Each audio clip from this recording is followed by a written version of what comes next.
Hello everybody, in this video I have some scrapbooking to share with you with the pink Paislee Indigo and Ivy collection. Now I did intend for this video to be a real-time process. I know I haven't done one in ages and ages and ages and I keep meaning to do one, but unfortunately it was just too hot in my craft room. It's just a sauna in there to not have my desk fan on. And obviously if I film a real time with my desk fan on, you're just going to have that constant like brrr noise of a fan in the background, and that's just going to annoy people. So hopefully real times can come back when it cools down a bit, but it's just impossible for me to not have the fan on at the moment. Anyway, so talking about the actual layout itself, I have this lovely picture of myself and two of my sisters from back in February when we went to go and see the Sheffield Steelers play. That's ice hockey, for anyone who doesn't know. I didn't know before that, to be fair. But I'm not making the layout about ice hockey or anything like that, just the picture of my sisters. And when I printed it out, I had sort of toned down the saturation of the photo, so it's actually kind of got this bluish tone to it, which I thought would go really, really nicely with this collection. So I chose that paper, which has those sort of watercolour stripes or swoops over it. It almost looks like distant mountains or hills or something. I knew what I wanted to do with this layout is to have, because it's got loads and loads of little quotes and phrases and tiny words and stuff in this collection, I just wanted to shove loads and loads onto a layout, but I wanted to give them a base. So I did that sort of swoop of acrylic paint, that was just cheap Hobbycraft acrylic paint, and then I did that stenciling over the top. Because it's a square stencil, I thought I'd get kind of a geometric effect, but because the squares are so tiny and I used white paper paste, it just looked like snow, and that was not working at all. So I took some Dina Wakley gloss spray in the colour Night, which is a navy colour, and I painted over all those little stenciled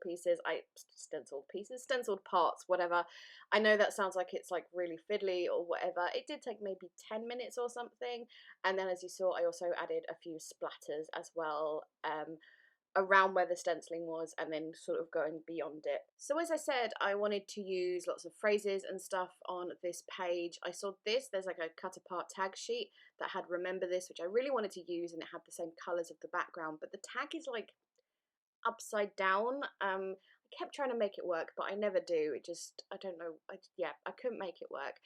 I started putting some of the little phrases on top of that little base I'd made for them, but I just still wasn't very happy. So I've cut a little strip of the vellum that comes with this collection just to put slightly over that. I think it's because that blue acrylic that I used was just too much, I don't know, a bit too, no, I can't think of the word I want to use, but it was just too in your face and it was just too blocky and blonky and just didn't look right. So adding that vellum toned it down a little bit. You can still see all the stenciling and splatters and the navy blue behind it and a little bit of the lighter blue, but yeah, just toned it down a whole lot. The washi at the side, by the way, that's not staying there in case you were getting worried. My paper had warped quite a bit, and where I'm not actually usually bothered by warping, because once the layout is in an album or something it sorts itself out, but it was making it quite hard to put those little phrases and stuff on there and just balance them on there and figure out where they were going to go, because they were falling off the warped bit. So that's why I've got that washi down there. But yeah, I just chose a bunch. There's chipboard ones, acetate ones, cardstock sticker ones. I figured out I didn't like the gold acetate on that bit up the side, but then I figured out I can actually put that on the other side, maybe. I hadn't decided at that point, so I just put those to one side. And then I took two larger things, that thing that says happiness something something something, and that circle sticker, and in doing that, that took up like the entire long strip with phrases and stuff. Next up, I'm going to back my photo. I grabbed the 6x6 paper pad and chose kind of like this blue ferns, blue heathery sort of thing, just something light and simple to go behind it that like would make the photo stand out but not make the actual backing itself stand out, if you know what I mean. So I just did that, and then I also grabbed a paper, one of the 12x12s that I'd already cut down for something else, which had a green stripe on it, a really subtle green stripe. I'm going to back it with that as well.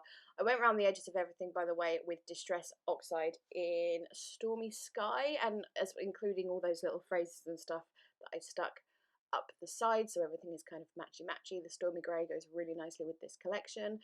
And yeah, there you go. There's me having a moment of ta-da, because I originally was going to put my photo at that point where like the blue ends and the white starts, but then I just tried it and slightly tucked it under some of those phrases which hadn't fully stuck down yet, and I was like, well, that looks flipping perfect, so I did that. And in doing that, it meant I had the space in the white zone of the layout to put those acetate gold strips as well, which I really wanted to include. So I'm actually taking some of the rub-ons from the collection to give like a base for those phrases, because obviously you can see through the clear part of the acetate. I thought it would be nice if you could see the blue colour through that. So those bits are the rub-ons. I also wanted a third word or phrase or something, because two on their own would look weird. So there was a little one that says either memories or magical that I just put on top. So that's a rub-on top of another rub-on. And to stick down the acetate, I'm just putting really thin red line tape on either side of the acetate piece, like where there isn't letters, so you're not going to see anything awkward between those see-through parts. This point I was just like, okay, we're going to need some sort of something on here that isn't a word or a phrase, so I just grabbed a couple of these little flower stickers from the cardstock sticker sheet.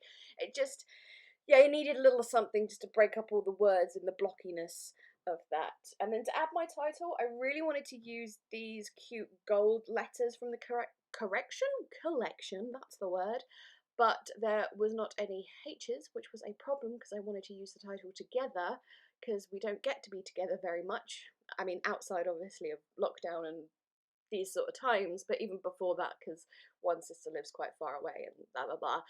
But anyway, yes, as I said, there were no H's in that pack, but there is also these alpha stickers from that collection, so I used those instead. But I really wanted to have that sort of gold element to it, so I grabbed these old, I think they're from a Maggie Holmes collection, thickers, like maybe a Flourish or something older.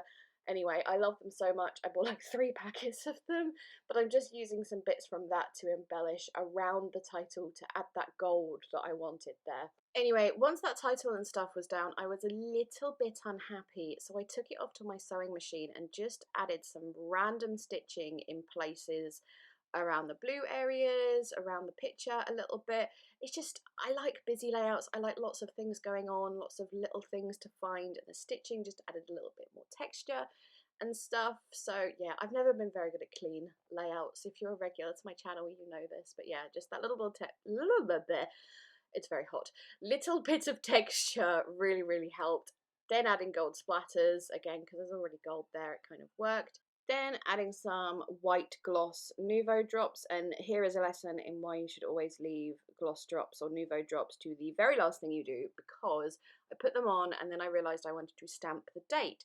So I had those down and then I got my roller date stamp and I was fiddling around, and you will see in any second, there it is, I moved some stuff over and my pokey tool just smushed one of my Nouveau drops. I managed to fix it.